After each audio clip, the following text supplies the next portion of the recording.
सम्पूर्णमा नमस्कार अन्यहासेयो सबैजना आरामै हुनुहुन्छ होला। आज चाहिँ तपाईहरु कोरियन भाषाको साजन फेङ्गा अथवा किप लेभल टेस्टको तयारी गर्दै हुनुहुन्छ भने त्यही किप लेभल टेस्टको तयारी गर्ने बुकलाई आधार मानेर एकदम सहज रूपमा चाहिँ तपाईहरुलाई त्यसमा भएको अथवा किप लेभल टेस्ट साजन फेङ्गा एक्जाम दिँदाखेरि सोधिन सक्ने क्वेशनहरु कस्तो आउँछ भन्ने कुरा कुन च्याप्टरबाट आउँछ भन्ने एउटा कोर्स नै छ। तपाईहरुले सायद बुक हेरिसक्नु भएको छ। त्यसलाई डिटेल्स रूपमा पढ्नका लागि सुरुवाती चरणमा बाट सुरु गरेको छु।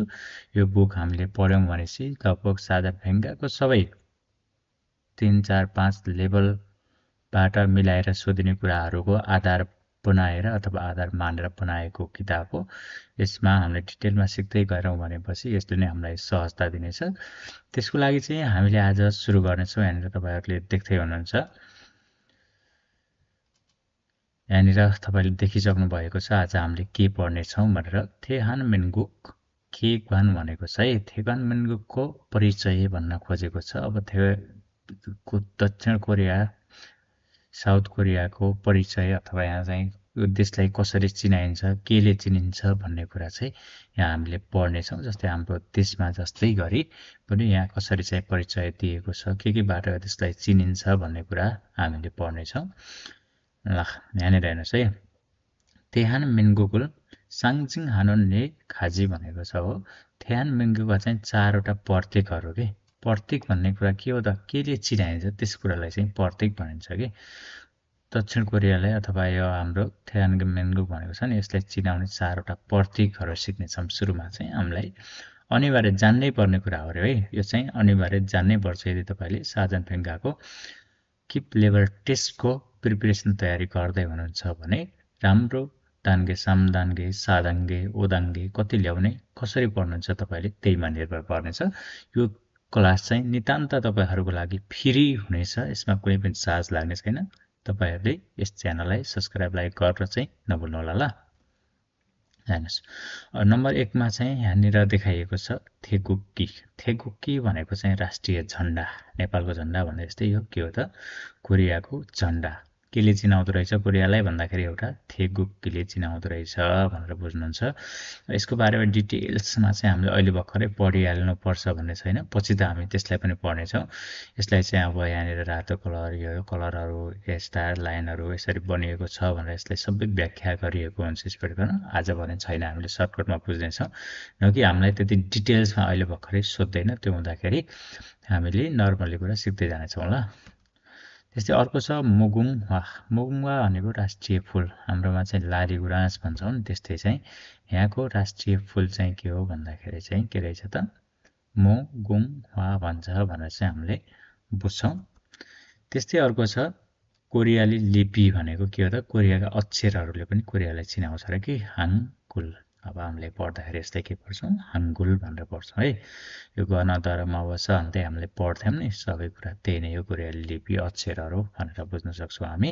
यिनीहरुले चाहिँ कोरियालाई चिनाउँदछन्। ल हेर्नुस् अब अर्को छ यहाँ एगुक्का। एगुक्का भनेको राष्ट्रिय गान भन्छौं नि हामीले राष्ट्रिय गीत अथवा राष्ट्रिय गानको बारेमा थोरै नेपालीमा मैले यहाँ देखाएको छु। यसको अर्थ चाहिँ राष्ट्रिय गान अथवा नेशनल एन्थम भन्छ। यसको गीतकार भनेको अज्ञात भनेको खास चाहिँ यसैले चाहिँ यो गीत बनाएको भन्ने चाहिँ त्यति उल्लेख गरिएको भेटिएको छैन भनेको छ मैले खोज्दाखेरि। संगीत भनेको छ। संगीत चाहिँ के छ त? आनेक्थे भनेको छ। त्यस्तै अर्थ भनेको चाहिँ यसको अर्थ के रहेछ भनेको चाहिँ देश प्रेम स्वतन्त्रता र एकताको प्रतीक भनेको छ। यसको पहिलो हरफ भन्छ अथवा पहिलो पदलाई चाहिँ यहाँ मैले दिएको छु।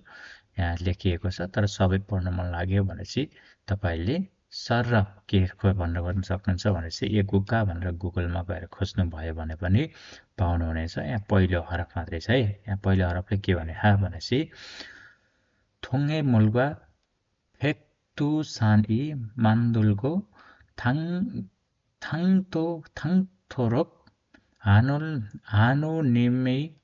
हानोनिमी फोउ हासा उरी नारा मान्छे भनेको छ। अब यसको चाहिँ लय छुट्टै छ। लय कसरी गाउने भन्ने कुरा छुट्टै तरिकाले लयहेर गाउनुपर्छ। मैले सर पढ्दिएको मात्रै हो। यसको लय सहित आफूले सुन्न मन लाग्यो, तपाईँहरूलाई जान्न मन लाग्यो भने चाहिँ युट्युबमा गएर पनि हामीले यसलाई खोज्न सक्छौँ है। यसको अर्थ के छ भनेपछि पूर्वी समुद्र र बैक्तुसान सुक्नेसम्म अथवा नसुकेसम्म अथवा सुक्नेसम्म भगवानले हाम्रो त्यसको रक्षा गरून् भनेर चाहिँ यो अर्थ दिएको छ।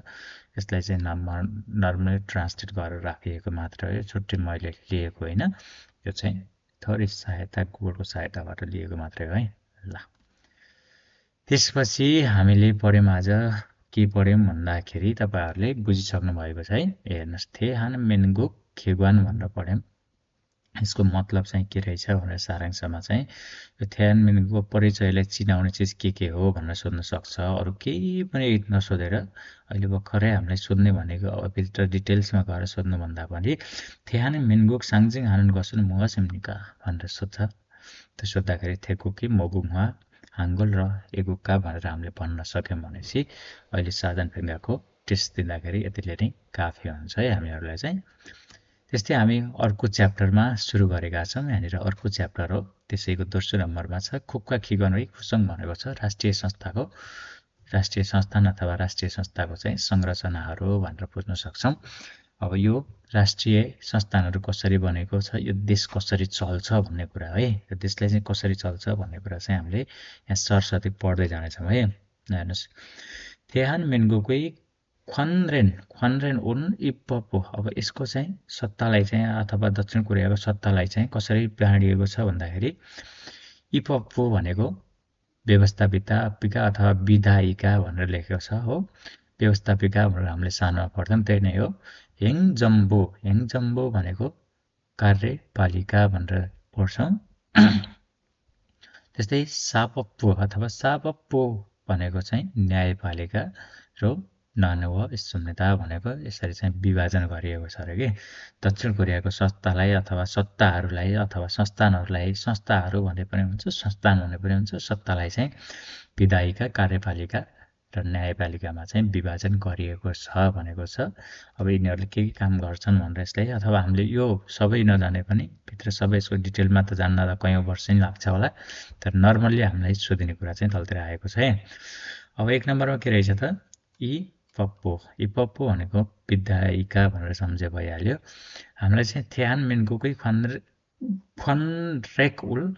ख्वानरेकुल मुवासिमका अथवा यहाँ माथिको एकको उसलाई लेख्न सक्छ खुक्का खिगवानै खुसङ भनेर सोध्न सक्छ। त्यति बेला सोध्यो भने चाहिँ इपप्पो विधायिका, हेङजङ्बु भनेको कार्यपालिका, सापप्पो भनेको न्यायपालिका भनेर पढ्न सक्छौँ।